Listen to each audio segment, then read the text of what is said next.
Hi guys, मी आज बनवणार आहे पनीर टिक्का हॉटेलमधल्यासारखा। त्यासाठी मला लागणार 4 कांदे, 4-5 काजू मिक्सरमधून काढून घेतले, 5 टोमॅटो मिक्सरमधून काढून घेतले।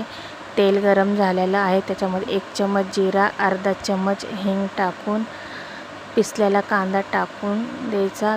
2 चम्मच अद्रक लसूणची पेस्ट टाकायची। मसाला चांगला फ्राय करून घ्यायचा गोल्डन कलर होईपर्यंत। आपण वरून थोडंसं मीठ टाकूया, कारण की मसाला लवकर फ्राय होतो त्याच्यामुळे कांदा। त्याच्यानंतर 4 टोमॅटो पिसलेले टाकून दिले, तेल सुटेपर्यंत फ्राय करायचं। त्याच्यानंतर मसाले जातील, अर्धा चम्मच हळद, 1 चम्मच गरम मसाला, अर्धा चम्मच लाल मिरची पावडर, 1 चम्मच धनिया पावडर टाकायची।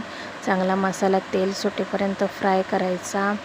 अर्धा कप दूध टाकायचं, मसाला मिक्स करून घ्यायचा। तेल सुटेपर्यंत फ्राय करत राहायचं।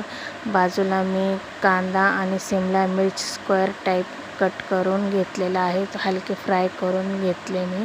त्याच्यामध्ये हलकीशी साखर टाकायची।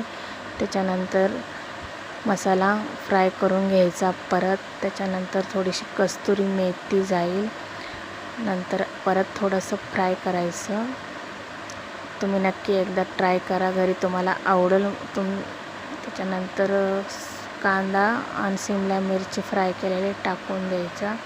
मी बाजूला कट केलेला आहे पनीर, ते त्याच्यामध्ये टाकून द्यायचं। माझा व्हिडिओ तुम्हाला आवडला असेल तर लाईक करा, कमेंट करा, शेअर करा, बेल आयकॉनवर क्लिक करा।